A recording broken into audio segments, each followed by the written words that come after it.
Lo que estamos siempre en el sector justicia y preocupados porque en la República Dominicana verdaderamente exista un régimen de consecuencias y que, qué sé yo, que todos aquellos que se equivocan en la administración pública pues paguen las consecuencias, aquellos que van al gobierno a enriquecerse. Hemos escuchado los comentarios respecto al caso Odebrecht, a la sentencia que recién salió. Y lamentablemente lo que los abogados que litigamos en los tribunales y que conocemos mínimamente lo que es digamos, lo que es el ejercicio en materia penal, lo que es el debido proceso, lo que es la tipificación, lo que es esta teoría del delito, pues nos preocupa mucho el resultado final. Estamos hablando de un proceso que comenzó con 17 personas y termina supuestamente con 2 personas, y me refiero específicamente al ingeniero Víctor Díaz Rúa y a Ángel Rondón. Y termina en ellos no en cualquier situación, porque estamos hablando de un proceso, ya lo hemos dicho, un proceso que fue objeto de exclusiones masivas. No existe en la historia procesal dominicana un proceso, valga la redundancia, que haya sido objeto de un nivel tal de exclusiones probatorias, de exclusiones de imputados y de sospecha, porque hay muchas sospechas de que los errores procesales que inundan todo el historial del caso Odebrecht, en muchos casos fue intencional para que la justicia no llegara hasta las últimas consecuencias. Comenzando por el hecho de que, a despecho de lo que hicieron las autoridades investigativas a nivel internacional, es decir, de ir directamente donde el señor Marcos Vasconcelos, que es, y los principales directivos de la multinacional Odebrecht, para que ellos, que fueron los que suscribieron el acuerdo de delación, pues explicaran lo que dijeron en ese acuerdo. Ese acuerdo decía que en la República Dominicana Odebrecht había pagado $92 millones para conseguir alrededor de $6,000 millones en obras de infraestructura, y que ese dinero había sido pagado a funcionarios de varios gobiernos. ¿Qué era lo lógico? Que si se estaba investigando ese proceso de manera objetiva, que si se fue a un juez de la instrucción, en este caso un juez privilegiado, que otorgó la autorización judicial correspondiente para la realización de esa pesquisa, es decir, de que representantes del Ministerio Público de la República Dominicana fueran a Brasil a levantar los elementos probatorios, especialmente testimoniales, y que pudieran escuchar de primera fuente de esos ejecutivos, no a Juaniquito Pérez, de esos 92 millones, le entregué 10 millones, que tenían que entregárselo al funcionario tal por la obra tal. Se utilizó de esto y de esto. A Juaniquito Pérez se le entregó tanto, a Perencejo se le entregó tanto en tal fecha para tal obra. Y se entregó, y esos pagos se hicieron a través de este mecanismo. El mecanismo, Juaniquito Pérez era el sobrenombre tal, el codinoma, como dicen, Juan Pérez era el codinoma tal.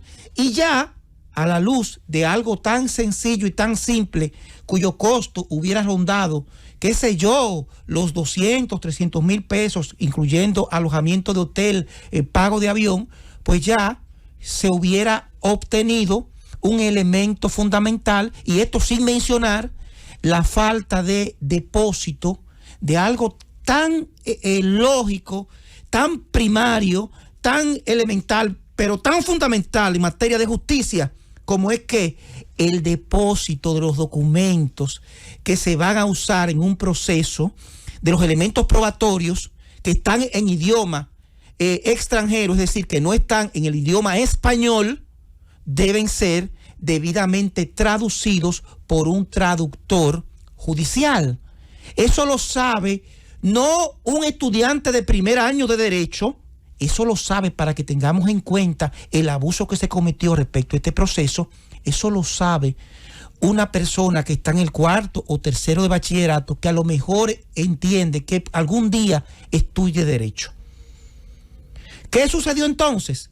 Se excluyeron todos los elementos probatorios, ese proceso se vació de pruebas y el resultado final, vayan ustedes a ver, es que se encontraron culpables a 2 personas, pero ¿bajo qué tipificación? La primera, nos referimos específicamente al señor Ángel Rondón, que fue encontrado culpable de algo que ha quemado las redes sociales, de violación de los artículos 3 y 5 de la ley 448-06, de soborno y comercio internacional, y la ley 7202 sobre lavado de activos. Pero ¿qué sucede? El cuadro imputador de la acusación del Ministerio Público y la misma ley y esos artículos describen esa infracción, señores, nada más y nada menos que el hecho de que una persona física oferte a un funcionario público o a una persona que maneja potestades públicas dádivas, favores, valores a cambio de que haga o no haga algo. ¿Qué implicaciones tiene? Que el elemento fundamental de esa infracción es ese funcionario público. Pero no aparece el funcionario público. En la condena no hay nadie que haya sido condenado por soborno. Condenaron a Ángel Rondón por sobornante, pero esa tipificación no encuadra en la descripción jurídica contemplada en la ley y por vía de consecuencia esa sentencia, esa condena va a tener extraordinarios inconvenientes para que se sostenga en apelación, porque no puede haber violación a la ley 448-06 si no existe el funcionario que se soborna. Es exactamente lo mismo como que a una persona la condenen por homicidio sin que haya una persona muerta. Sin muerto no hay homicidio. Y en este caso es peor, porque no estamos hablando de que el muerto no aparece, pero se tiene la identidad del muerto. No. En este caso ni siquiera la identidad del muerto se sabe. No se sabe a qué funcionario público, según la sentencia que está contemplada aquí, se sobornó.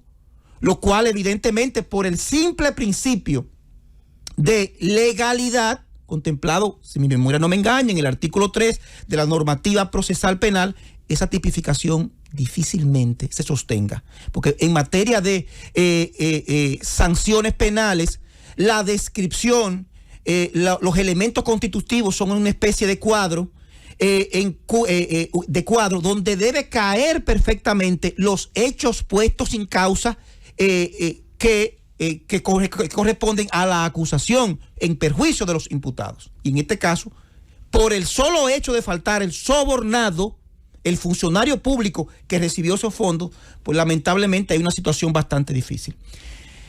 En cuanto a Víctor Díaz Rúa, la situación es exactamente igual y quizás peor, porque el ingeniero Víctor Díaz Rúa es condenado única y exclusivamente no por soborno, no por el caso Odebrecht, como a lo mejor algunas personas pueden entender, no.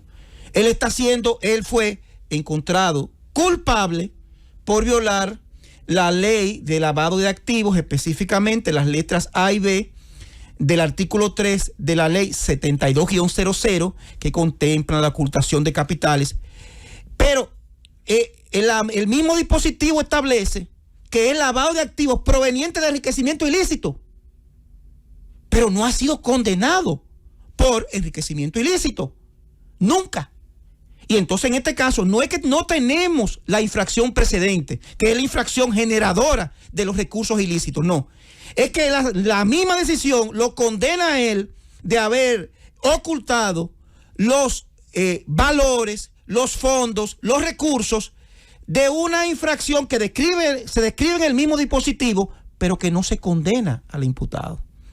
lo cual tiene implicaciones gravísimas, porque usted no puede ser, si yo no he sido condenado por enriquecimiento ilícito, a mí no se me puede condenar, con el agravante de que se quiere retrotraer el asunto de la ley 82-78 referente a la ausencia de declaración jurada, pero también hay un pequeño inconveniente. Los bienes que fueron declarados por el señor Víctor Díaz Rúa en su declaración jurada son exactamente los mismos, porque esa ley que no es la ley de ahora, 82-78, no castiga el problema del valor de los bienes como sucedió en el proceso, sino simple y llanamente el hecho de que el funcionario no haga y no declare la posesión de los mismos.